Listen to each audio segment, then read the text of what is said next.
So I just had you guys watch that 3-minute video that I chose. That's the one that I chose for my 3 minutes. Basically, it was a open forum held by the Senate back in 2014.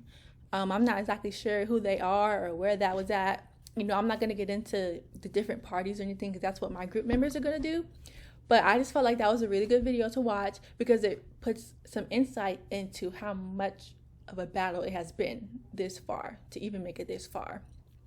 The guy that spoke in the beginning, he used a personal experience to argue his side of the argument, right? Talked about how his son, he had to go to jail to really get it together and to really like open up and realize what he was doing was a problem, which is unfortunate. You know, I hate that it had to get to that point, but that really also goes to show that how detrimental an addiction can be, you know. In my opinion, I feel like he basically said, no, it's not going to happen. Basically, like, shut it down, but in a nice way. That's my opinion. I feel like when it comes to politicians, you know, they don't really understand, you know, what we as everyday civilians go through. I know drug addiction can affect anyone, as I said in, like, my first video, but I just feel like the people that have been elected to make all these big decisions and things that affect us don't really think about us. They think about themselves and what they want it to be. So that's just why I really wanted to include that video. You know, a lot of politicians, they're born rich, you know, they have money and don't really struggle like how us everyday people struggle in our lives. So that just really put a stamp on it and really goes to show like how it's been going so far. But I'm going to get into how the public feels. How do we feel about it? 72% of Americans would vote for an official that wants to eliminate mandatory sentencing laws. Look at that difference. That's crazy. I know Bernie Sanders didn't make it that far.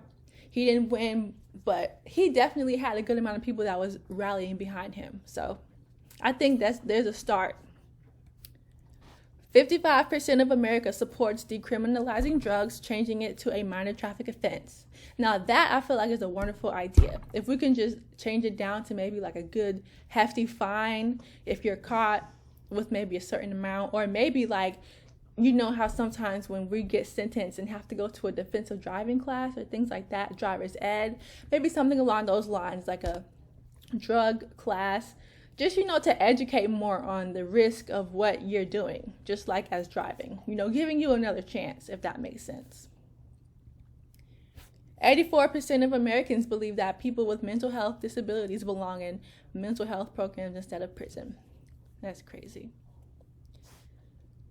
71% of Americans agree that incarceration is often counterproductive to public safety, since sending someone to prison for a long sentence increases the chances that he or she will commit another crime when they get out. This includes 68% of Republicans and 65% of Trump voters. 61% of Americans also believe that people who suffer from drug addiction and commit serious crimes don't belong in prison but should be in rehabilitation programs where they can receive treatment. A large majority of Americans, about 87%, believe that when people with mental health disabilities commit crimes that involve violence, they should be sent to mental health programs where they can receive treatment from professionals. It's crazy. That's over half.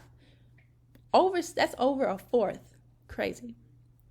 And this is an honorable mention. When I was doing my research, I came across this, that the only drug that America really wants to legalize is marijuana. 51% support legalizing marijuana all across the United States of America, and 70% want to legalize marijuana. Like, they want it to happen altogether. This just goes to show that numbers don't lie, and it's clear that America wants change.